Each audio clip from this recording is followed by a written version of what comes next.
Welcome to interesting சமையல். நம்ம இன்றைக்கி நாட்டுக்கோழி வறுவல் சுவையாக எப்படி செய்கிறது அப்படின்றத பார்க்கலாம் வாங்க. நான் 1 கிலோ அளவுக்கு நாட்டுக்கோழி எடுத்து வச்சுருக்கேன். கழுவி கட் பண்ணி தயாராக எடுத்து வச்சுருக்கேன்.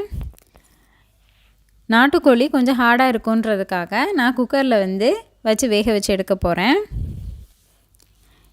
இதை இப்போ குக்கரில் சேர்த்துக்கலாம். இதோட கொஞ்சமாக கொத்தமல்லி இலை, 2 பெரிய வெங்காயம் பொடியாக கட் பண்ணி அதோடு சேர்த்துக்கலாம். 2 மீடியம் சைஸ் தக்காளி, அதையும் பொடியாக நறுக்கி இதோடு சேர்த்துக்கலாம். தேவையான அளவு கொஞ்சமாக உப்பு, ஒரு அரை டீஸ்பூன் அளவுக்கு மஞ்சள் பொடி, 1 டீஸ்பூன் அளவுக்கு ஜீரகப்பொடி, 1,5 டம்ளர் அளவுக்கு தண்ணி, எல்லாத்தையுமே இந்த குக்கரில் சேர்த்துக்கலாம். நம்ம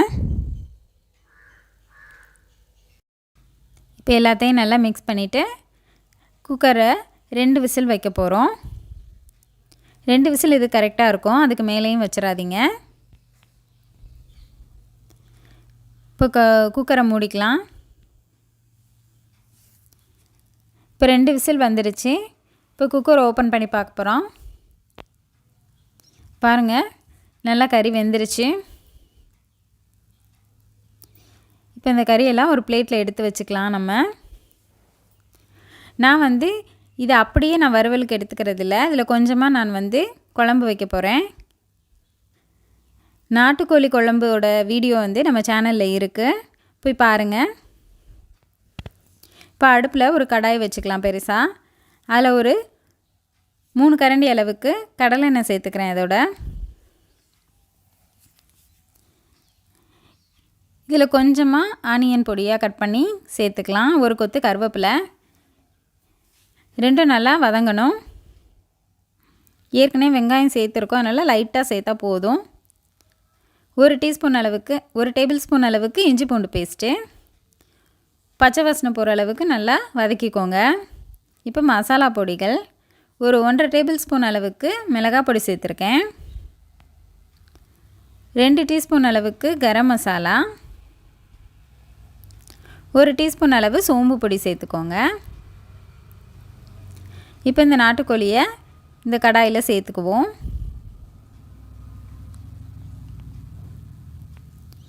நல்லா அது கறியோடு மிக்ஸ் ஆகிற அளவுக்கு பெரட்டி விடுங்க. இப்போ தேவையான அளவு உப்பு சேர்த்துக்கிறோம். நம்ம வேக வைக்கும்போதே ஏற்கனவே கொஞ்சமாக உப்பு சேர்த்துருக்கேன், அதனால் இப்போ பார்த்து சேர்த்துக்கோங்க. இப்போ ஒரு அரை டம்ளர் அளவுக்கு கறி வேக வச்ச தண்ணி இதோடு சேர்த்துக்கிறேன். ஒரு அரை டேபிள் ஸ்பூன் அளவுக்கு பெப்பர் பொடி, எல்லாமே மிக்ஸ் பண்ணி நல்லா சிம்லேயே வச்சு பொறுமையாக கிளறி விடுங்க. அப்பப்போ சிம்லேயே வச்சு பொறுமையாக கிளறி விடணும். தண்ணியெல்லாம் நல்லா ட்ரை ஆகணும், அப்போ தான் அந்த மசாலாலாம் கறியில் நல்லா சாந்து வரும். கடைசியாக ஒரு கரண்டி எண்ணெய் ஊற்றி நல்லா பெரட்டி விடுங்க. பாருங்கள், சுட சுட சுவையான நாட்டுக்கோழி வறுவல் தயாராகிடுச்சு. நீங்களும் உங்கள் வீட்டில் இதை செஞ்சு பாருங்கள், ரொம்ப டேஸ்டியாக இருக்கும். மறக்காமல் எங்கள் இன்ட்ரெஸ்டிங் சமையலுக்கு சப்ஸ்கிரைப் பண்ணுங்கள். தேங்க்யூ.